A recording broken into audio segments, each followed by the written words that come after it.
Construction? Hindi na ba kayo nangangailangan? Baka naman, pasok niyo ako. Nagpapatawa ka ba? Eh, hindi naman pambaba yung trabaho na yan. Ako nga, lalaki, nahihirapan pa. Di nga, seryoso. Baka nangangailangan pa kayo. Papasok ako. Desperada ka talaga, no? Oo, para sa anak ko. Lumalaki na kasi siya eh.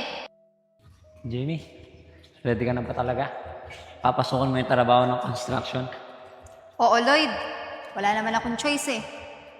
Tsaka lahat papasukin ko para sa anak ko. Lloyd, di ba siya yung nakabangga sa akin noon? Oo, Jamie, siya nga. Siya nga yung foreman dito.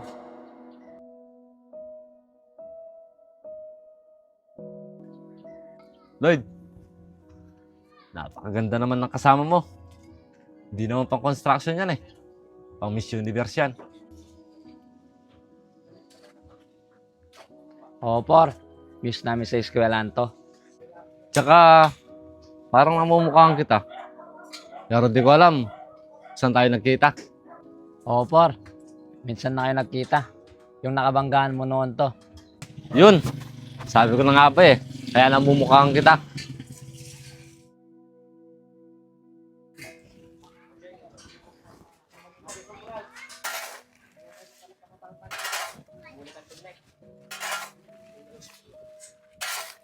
Jamie, sabihin mo lang kung pagod ka na. Para ako naman. Hindi, Lloyd. Kakayanin ko to para sa anak ko.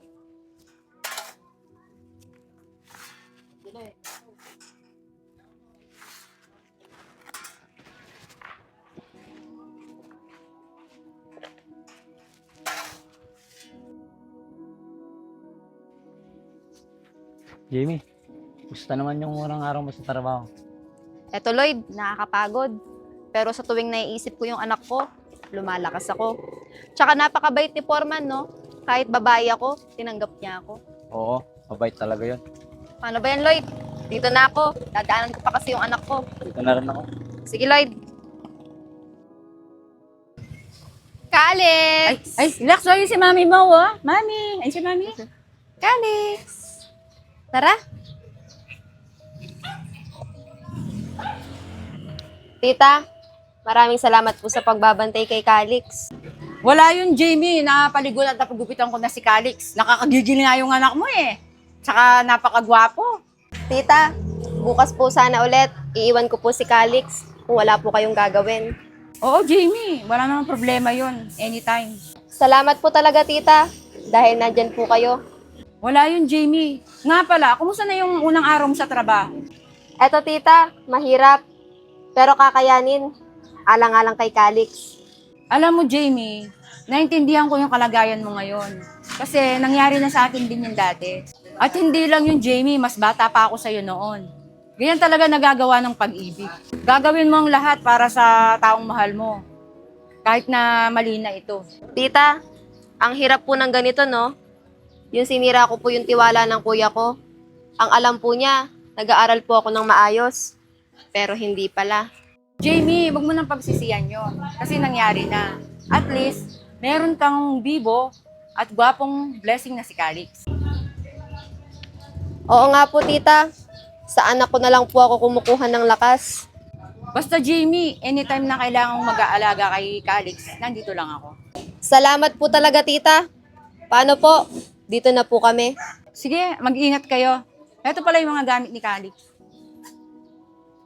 Salamat po, tita.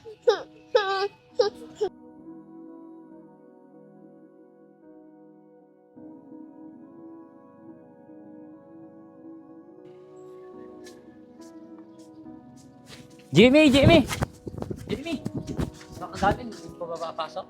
Ah, galing ako kina tita ko. Hinatid ko yung anak ko. Pero papasok na rin yan. Tara, sabay na tayo. Tara.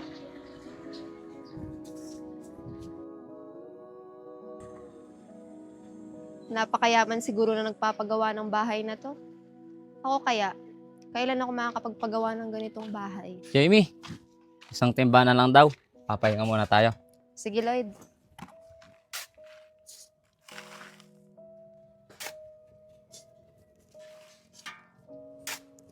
Pwede na siguro yan, Jamie.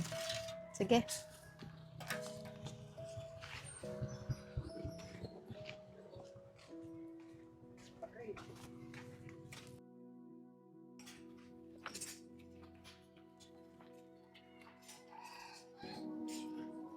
Oh, Lloyd, Jamie, nakapagmiranda na ba kayo? Ako por, kakatapos lang. Etong si Lloyd, nagbabalat pa ng mangga. Honda. Thank you. Jamie, totoo ba yung sinasabi sa akin ni Lloyd na nagtatrabaho ka dahil sa anak mo? Oo por, nagtatrabaho ako para sa anak ko. Ah, talaga ba? May anak ka na? Pero napakabata mo pa. Buti, hindi na lang yung asawa mo yung pinagtrabaho mo dito. Oo por, hindi ko itatanggi. Batang ina ako. At kaya ako yung nagtatrabaho dito kasi hindi ako pinanagutan ng ama ng anak ko. Por, misan na kayo nagkita nung nakabuntis sa kanya. Ah? Sino? Por, naalala mo ba na nagkabanggaan tayo? Yung tumulak sa'yo, siya yung nakabuntis sa akin na hindi ako pinanagutan. Ah, ganun ba? Sa itsura pa lang ng lalaking yun, wala na may dudulot na tama. Tsaka, bilib ako sa'yo, Jamie, na kahit na babae ka, ginagawa mo ang lahat para sa anak mo. Kung ako lang yung lalaking yun, hindi kita iiwan at pananagutan kita. Kaso, iba-iba tayong mga tao eh. O sige na, balik trabaho na kayo. Opo, Foreman. Dito na muna ako. Sige po, Foreman. Lloyd, tara.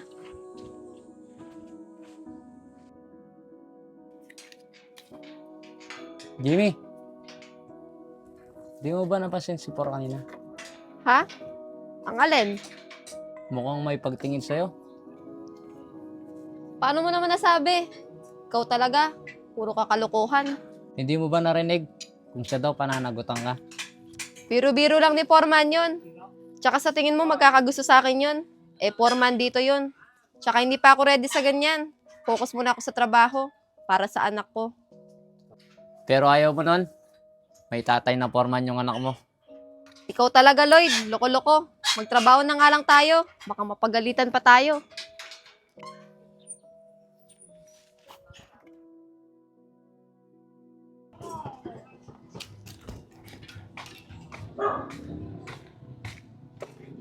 Yun pa nag-absent si Lloyd. Kung kailan maraming hakutan.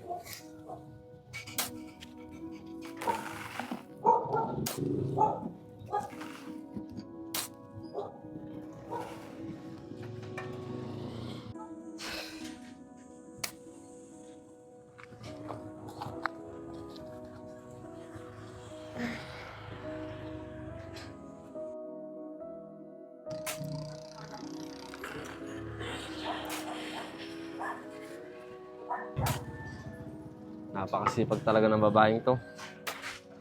Kahit babae, pinasok niya yung trabahong panlalaki. Oh, Jamie! Buti, mag-isa ka lang. Asan si Lloyd? Ewan ko dun, Por. Bigla na lang hindi pumasok.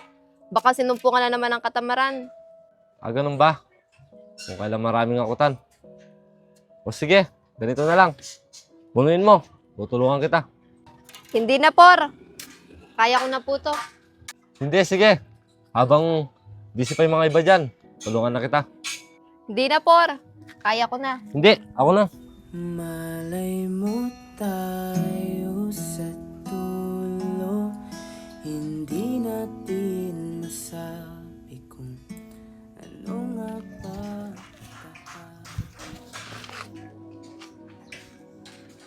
sugal ng pag-ibig, handa kong Uy, Jamie.